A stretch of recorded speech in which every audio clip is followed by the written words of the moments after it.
시청자 여러분 안녕하십니까? SBN 뉴스입니다. 신서천 화력발전소 가동이 불과 3달 앞으로 다가온 가운데 충남 서천군 홍원마을 주민들이 불안함을 호소하고 있습니다. 이 마을 주민들은 옛 서천 화력발전소 고압선에서 유발된 전자파로 인해 암과 백혈병이 발생했으며 이로 인해 사망한 사람은 36명, 투병 중인 사람은 27명에 달한다고 주장하고 있습니다.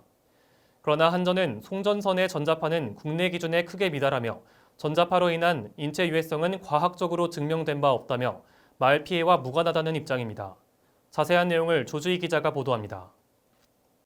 내년 3월 신서천 화력발전소가 가동을 앞둔 가운데 서면의 홍원마을 주민들이 불안감을 나타내고 있습니다. 홍원마을의 미세먼지 고압선 철탑 피해 대책위원회에 따르면 옛 서천 화력발전소가 가동된 이후 마을에서 각종 암과 뇌질환, 정신질환으로 사망한 사람은 현재까지 36명, 투병 중인 사람은 27명에 달합니다. 신서천 화력발전소가 가동되면 홍원마을 송전선에는 옛 서천 화력발전소 400메가볼트보다 2.5배 많은 1000메가볼트 규모의 전기가 흐르게 돼 주민들의 불안은 가중되고 있습니다. 피해대책위원회는 마을 주민들이 암과 백혈병에 시달리는 이유는 이러한 고압 송전선에서 나오는 전자파와 발전소가 유발한 석탄과 분진, 독성 배기가스 등으로 인한 피해라고 주장하고 있습니다. 위에는 철선이 지나가서 고압선이 지나가서 머리를 때리지 석탄가루는 날려서 항상 24시간 숨만 쉬어도 들어가지. 마을 주민들이 송전선로 아래에서 직접 전자파를 측정한 결과 21밀리가우스로 나타났습니다. 대한민국의 전자파 인체보호 기준인 833밀리가우스와 비교했을 때 크게 미달하는 수치지만 선진국과 비교해보면 낮다고 볼 수 없습니다. 스웨덴과 네덜란드의 전자파 기준은 각 2밀리가우스와 4밀리가우스로 우리나라와 최대 400배에 달하는 차이를 보입니다. 송전탑과 송전선로를 개설한 한전은 홍원마을에서 측정되는 전자파가 국내 기준에 충족하며 전자파로 인한 인체 유해성이 아직 과학적으로 밝혀진 바 없다며 마을 질병 피해와는 무관하다는 태도를 취하고 있습니다. 하지만 국제암연구소 IARC는 전자파를 2등급 발암 가능 물질로 지정하고 있고 특히 홍원마을에서 암 환자가 많이 발생하는 점 등을 미루어 보아 주민들은 지붕 위 10에서 20m 안팎으로 지나는 송전선을 질병 발병의 가장 큰 원인으로 여길 수밖에 없다는 입장입니다. 지금 여기뿐만이 아니고 이 철탑들이 지나가는데 당진 같은 경우도 특히 조사를 해보면 이 선화지 밑에 사는 사람들이 암들이 많아. 이런 상황에서 대책위는 책임 당사자인 한전과 중부발전에 송전선 지중화를 강력하게 요구하고 있습니다. 서천 화력발전소의 고압 송전선은 1.2km 길이에 무려 12개 선이 지나고 있어 전체 지중화를 추진하는 데에만 약 230억 원의 사업비가 소요될 것으로 예상됩니다. 송전선 지중화와 관련해 한전은 전기사업법 제72조에 의거 민원에 의한 지중화 추진은 요청자 전액 부담으로 진행할 수 있으며 지자체에서 요청할 경우 공사비 반액 부담 조건으로 가능하다는 입장을 밝혔습니다. 발전소 소재 지자체인 서천군이 한전의 지중화를 요구하더라도 열악한 재정 상태로 100억 원 이상의 막대한 비용을 감당할 여건이 되지 않아 실제 추진은 불가능해 보입니다. 한편 서천, 보령, 당진 등 5개 화력발전소가 위치한 충남의 송전선로 지중화율은 지난해 기준 1.3%로 전국 최하위 수준입니다. 충남도는 지난 9월 지중화 비용 부담에 대한 규정 제도화와 함께 그동안 보상 지원 범위에 들지 않았던 154kV 선로를 포함시키고 주변 지역 연구에 대한 국가 책무조항 신설 등을 추진하겠다고 밝힌 바 있습니다. SBN 뉴스 조주희입니다. 충남도가 22일 덕산 스플라스 리솜에서 양극화 해소를 위한 전문가 집중 토론회를 개최했습니다. 도가 분석한 통계청 자료에 따르면 2020년 3분기 기준 하위 20%에 해당하는 소득 1분위 계층의 근로소득은 55만 3천 원으로 전년 동기 대비 10.7% 급감했습니다. 이에 반해 상위 20% 계층의 근로소득은 743만 8천 원으로 전년 동기 대비 0.6% 감소에 그쳤습니다. 이에 따른 단기적, 중장기적 대책 마련이 필요하다는 목소리가 나오고 있습니다. 박경철 충남연구원 사회통합연구실장은 충남형 기본소득제 도입과 실행 방향, 한기대 김주혜 교수는 일자리 및 노동 환경 개선을 통한 양극화 해소 방안을 주제로 양극화 개선 방안을 제안했습니다. 한편 도는 전국 최초의 양극화 해소를 위한 근거 조례를 마련해 충남형 더 행복한 주택, 4대 사회보험료 지원 등의 다양한 양극화 해소 정책을 추진하고 있습니다. 충남도가 KBS 충남방송 총국 설립을 위해 지난달 2일부터 지난 18일까지 진행한 범도민 서명부를 지난 21일 청와대와 KBS에 전달했습니다.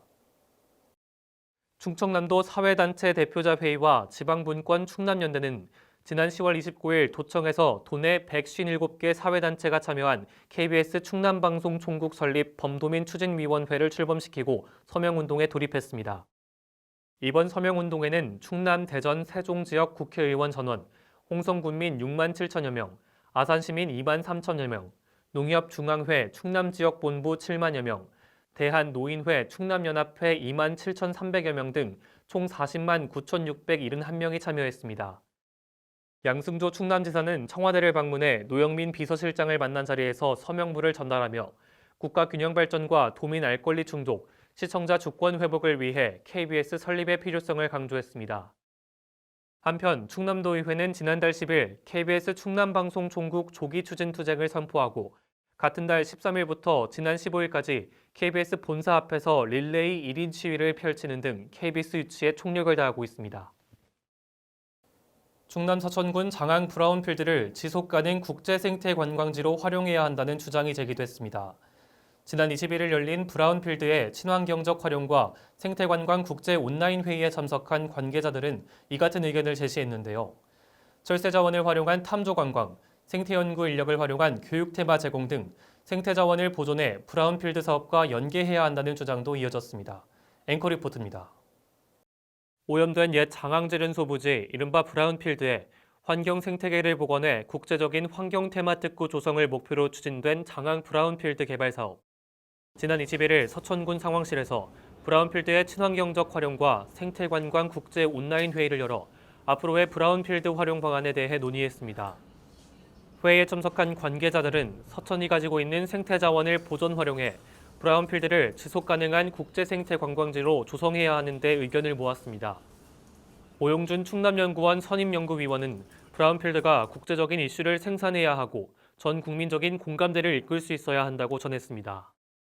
남사르 습지 총회나 제주 ICU처럼 국제환경회의를 유치하는 어떤 방식들에 대한 고민, 환경단체나 언론하고 좀 적극적으로 연대할 수 있는 좀 대안을 열어주시고 또 가능하면 국민 공모제 이런 방안들을 좀 해봐서. 이어 강미희 아시아 생태관광협회 이사는 브라운필드는 환경을 보존하고 주민들의 복지 향상에 기여하는 지속가능한 관광지로 조성돼야 한다고 주장했습니다.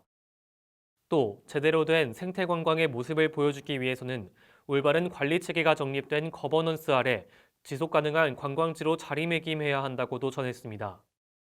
진선덕 국립생태원 연구원은 서천과 주변 지역의 멸종위기 철새와 서식지를 보존하는 방안이 필요하다며 철새자원과 브라운필드 내에 조성될 인공습지를 연계해 탐조관광 사업을 구축하는 것이 지역의 생물 다양성 브랜드 부가가치 향상에 도움이 될 것이라고 전했습니다.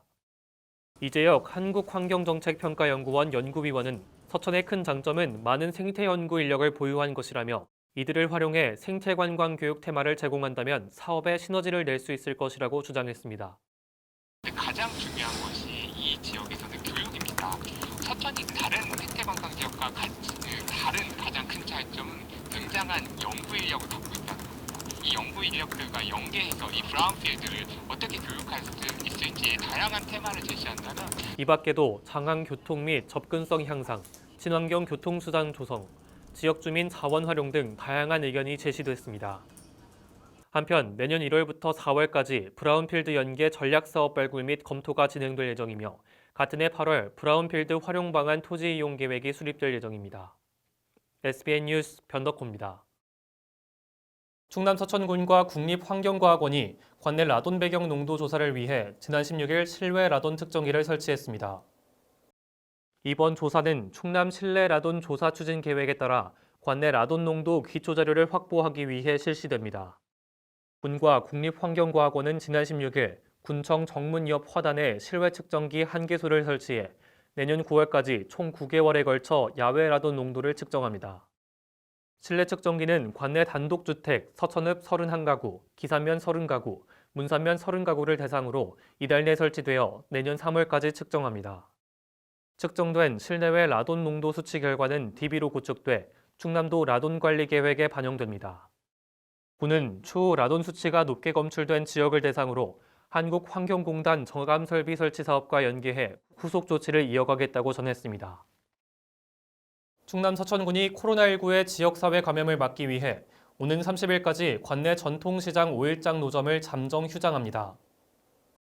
서천군은 지난 일주일 동안 전국 코로나19 확진자가 일평균 989명으로 집계되는 등 지역 감염이 계속되는 상황을 고려해 선제적으로 전염 경로를 차단하고자 이같이 결정했다고 밝혔습니다.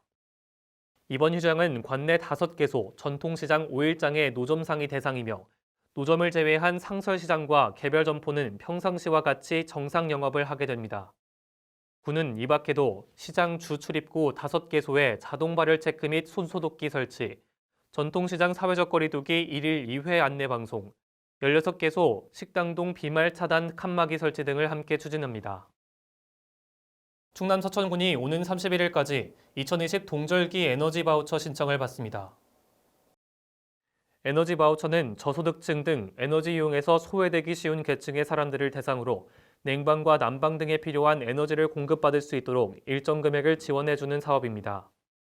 바우처는 1954년 12월 31일 이전에 출생한 노인, 2014년 1월 1일 이후 출생한 영유아, 장애인, 임산부, 중증, 희귀질환자 등을 대상으로 지원합니다. 지원 금액으로는 동절기 기준 1인 가구 8만 8천 원, 2인 가구 12만 4천 원, 3인 이상 가구는 15만 2천 원입니다. 군은 바우처를 신청하지 않은 관내 181가구에 한해서 개별 연락을 통해 에너지 바우처 중지자에 대한 재신청 처리, 신청 종료일 이후 신청 불가를 안내하겠다고 전했습니다. 충남 서천군이 귀여업인이 안정적으로 정착할 수 있도록 지원하고자 2021년도 귀여 창업과 주택 구입 지원 사업 대상자를 2021년 1월 8일까지 모집합니다.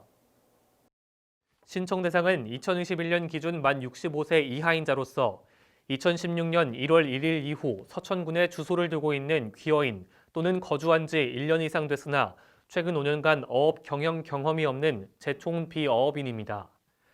또한 최근 5년 이내에 해양수산부 및 지자체에서 인정하는 교육기관에서 귀여 관련 교육을 5일 또는 35시간 이상 이수한 실적이 있어야 합니다.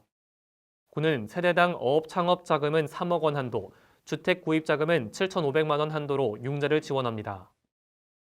대출 금리는 연 2%로 5년 거치 10년 분할 상환 방식으로 최종 대출 금액은 사업 대상자의 실적과 대상자 신용도 등 대출 심사 결과에 따라 결정됩니다. 신청을 원하는 대상은 구비 서류를 가지고 서천군청 해양수산과 수산정책팀으로 방문하면 됩니다. 계속해서 지역의 소식을 조주희 기자가 전해드립니다. 국립생태원이 국제적인 생태정보 공유 기반을 강화하고자 베트남 농람대학교, 태국 까세삿대학교와 합의각서를, 수원시 지속가능 도시재단과 양해각서를 각각 체결했습니다. 생태원은 생태정보 포털 시스템인 에코뱅크를 활용해 국내외 생태정보 연구 활성화와 생태가치 확산을 이끌고 에코뱅크의 해외 기술 이전 방안을 구체화해 추진할 예정입니다. 화양면 주민자치위원회가 한 해 동안 주민자치센터 교육을 수강한 주민들의 결실을 공유하고자 오는 31일까지 주민자치센터 본관 1층에서 활동사진과 작품을 전시합니다. 이번 전시회에서는 퀼트, 규방공예 등 수강생들의 작품 20여 점이 전시됩니다. 서천군이 보건복지부 주관 2020년 지역복지사업평가에서 찾아가는 보건복지 서비스 제공 부문 우수상을, 행정안전부 주관 보건복지 분야 우수사례 경진대회에서 자치단체 문제해결 역량 강화 부문 최우수 기관에 선정됐습니다. 군은 관내 13개 읍면에 찾아가는 보건복지팀을 설치하고 복지 읍면장제, 사랑나누리 후원회 등을 통해 군민의 복지 체감도를 높이는 데 총력을 기울였습니다. SBN 뉴스 조주희입니다. 끝으로 지난 17일 충남 서천군 장항읍 희망 2021 나눔 캠페인 순회모금 행사에 성금을 보내주신 분들입니다.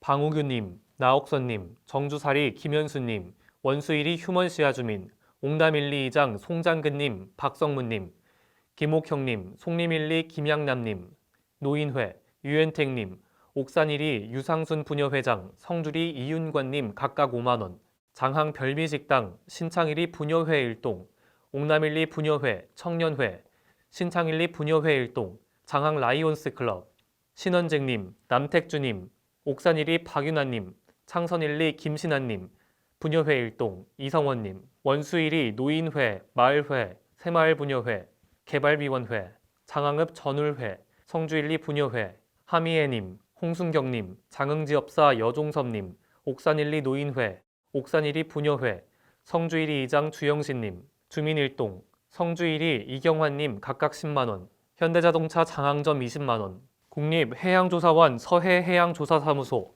원수3리 김흥남님, 옥남1 대동회 각각 15만원, 임상영님, 성주1 주민일동, 장항농협협동조합, 서천군 새마을금고 각각 30만원, 장항농공단지 입주자 기업협의회, 성산 FMB 황재현님, 장항읍 주민자치회, 황영식님 각각 50만원, 성주사리 박연자님 만원, 해성국립어린이집 30만 1천원, 장항읍 주민일동 36,110원, 장항읍 전통시장 상인회 15만 7,330원, 송림1 주민일동 27만원, 한사랑약국, 주 한솔재지 장항, 문춘월님 각각 100만원, 장항읍 선진뷰티사이언스 200만원, 성금을 보내주신 분들께 감사드립니다. 희망 2021 나눔 캠페인은 1월 31일까지 접수합니다. MG 새마을금고보험을 만나면 내 아이가 득, 내 가족이 득, 내 노후가 득, 내 안전이 득. MG 새마을금고 보험으로 모두 가득 행복 가득. MG 새마을금고보험.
이상으로 SBN 뉴스를 모두 마치겠습니다. 시청해주신 여러분 고맙습니다.